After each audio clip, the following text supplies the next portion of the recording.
Hello friends, ఎలా ఉన్నారు? బాహుబలి సినిమాలో శివుడికి నిత్యాభిషేకం చేయడం కోసం శివలింగాన్ని డైరెక్ట్గా సెలయేరు దగ్గరికే హీరో తీసుకెళ్తాడు కదా.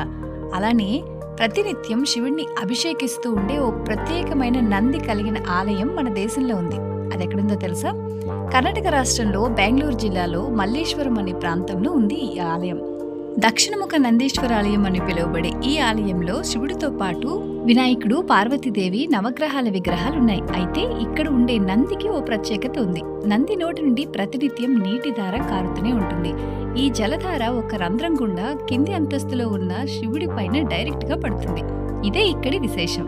శివుడిని అభిషేకించిన ఈ జలం కిందనున్న మెట్ల ద్వారా జారి ఓ తటాకంలో నిల్వ చేయబడుతుంది. 400 ఏళ్ల పాటు భూమిలో భూస్థాపితమైపోయిన ఈ ఆలయం 1997లో తవ్వకాల్లో బయటపడిందని చెబుతారు. హిస్టరీ మాట ఎలా ఉన్నా నంది నోటి నుండి డైరెక్ట్ గా వచ్చే జలధార శివుణ్ణి అభిషేకించే అద్భుతమైన దృశ్యాన్ని ఈ ఆలయంలోనే చూడగలం మరి.